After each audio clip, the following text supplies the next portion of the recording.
Welcome to surface area of a cylinder, part 1. All right, so here we have cylinders.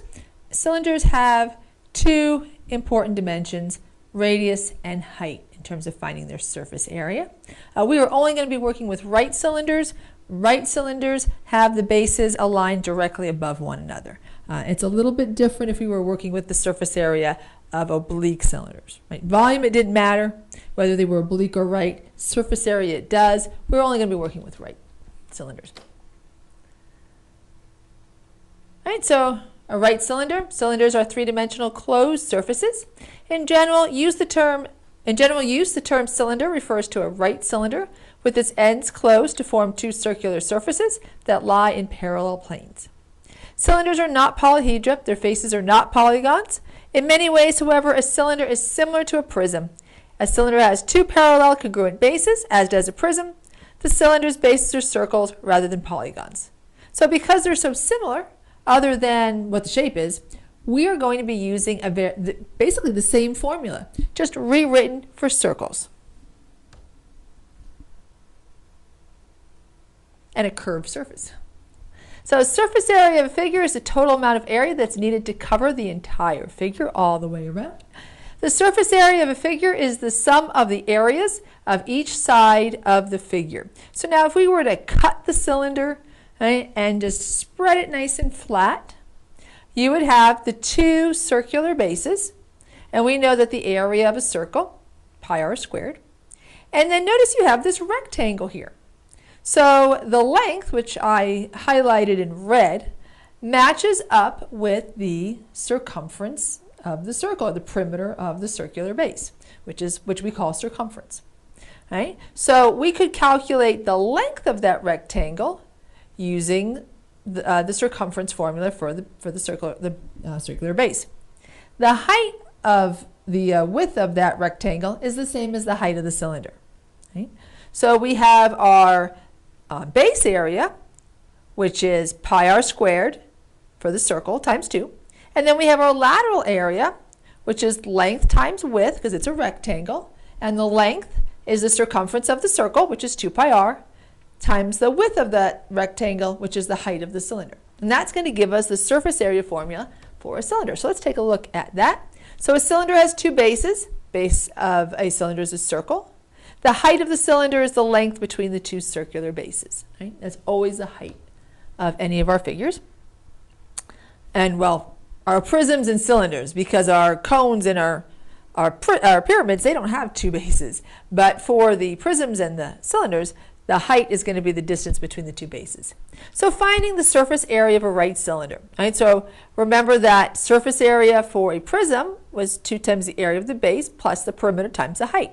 And I told you that the cylinder was going to have almost the same formula, just adjusted for circles. Matter of fact, it is the same formula, just adjusted for circles.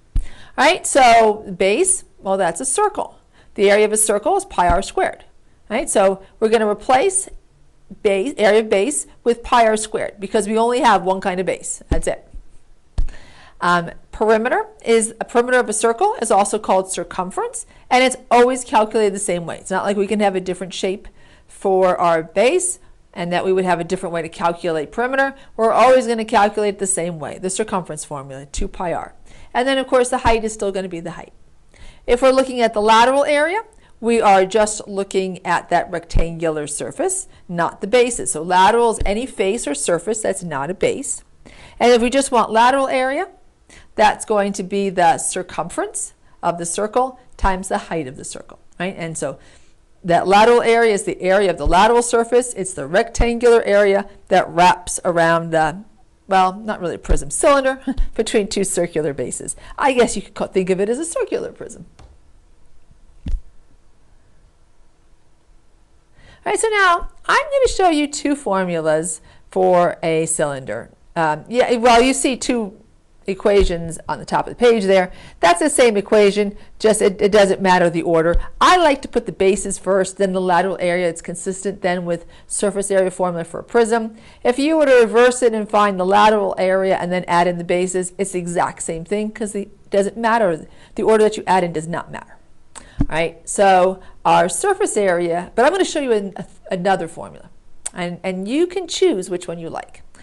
So our surface area is going to be the area for this cylinder is going to be the area of the bases, which is 2 pi r squared, times the lateral area, which is 2 pi r h, circumference times height.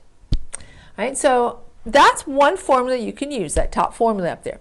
But let's take that formula and see if we can rewrite it a little bit. I notice that both terms, 2 pi r squared and 2 pi r h, both have a 2 pi r in them. What if I factored it out? All right, so if I factor out the 2 pi r, in the first term I'm left with an r because it was r squared. In the second term I'm left with an h. So I could rewrite that surface area formula for a cylinder as 2 pi r times r plus h.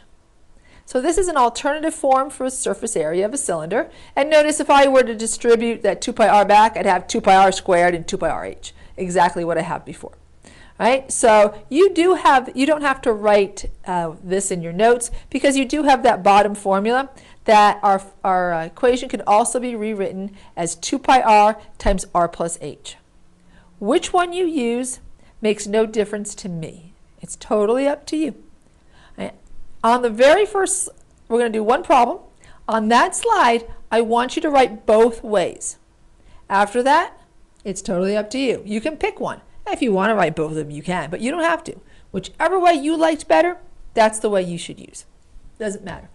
They're both perfectly good formulas. All right, this is the one that I'm going to have you write both ways. All right, so we have the first unfactored formula, which is 2 pi r squared plus 2 pi r h. And then we have the factored formula. Sorry, just the way it typed in it kind of typed funny. But 2 pi r is 1, and then we have r plus h. Right? Same thing as I have written to the right-hand side there. All right, so now let me use the first formula. All right, so r is 3. It's shown right in our cylinder there. And then our height is 6. That's the distance between those bases. So I'm going to plug that into the formula and simplify. It's really working with cylinders is actually pretty easy because we only got one formula. We have one formula written two different ways, but essentially the same formula. All right, so now I'm going to plug in, and so you do the same thing in your notes, 2 pi times 3 squared plus 2 pi times 3 times 6, right? So I just plugged in the values. All right, so now I'm going to simplify. Need to square first, order of operations. So s is equal to 2 pi times 9 plus 2 pi times 3 times 6.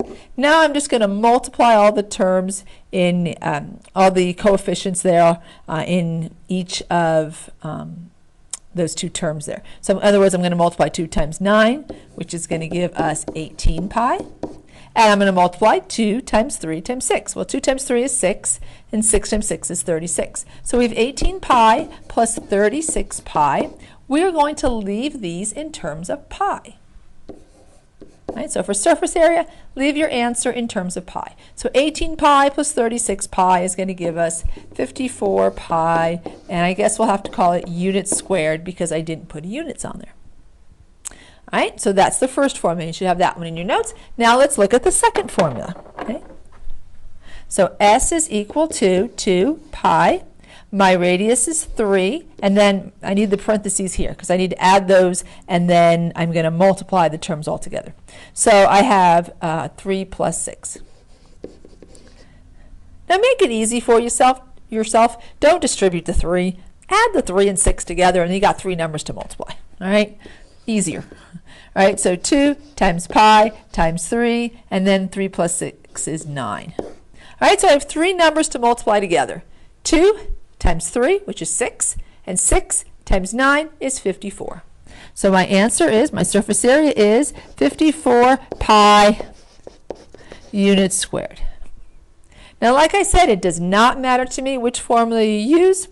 However, notice how much blue there is on this page and how much red there is on this page. So one of these two methods took me a little less effort in terms of writing things down. It's a little more compact and it takes me one less step. Right? So You can tell which one I like to use just because I think it's faster and more efficient. But quite honestly, it does not matter. If you prefer, if it's easier for you to use that first formula, use the first formula. If you like my rewrite, use my rewrite. Totally up to you. All right, thanks for watching this podcast. On the next podcast, we're just going to be using the surface area formula to find surface area or maybe a missing measure on cylinders. Thanks for watching.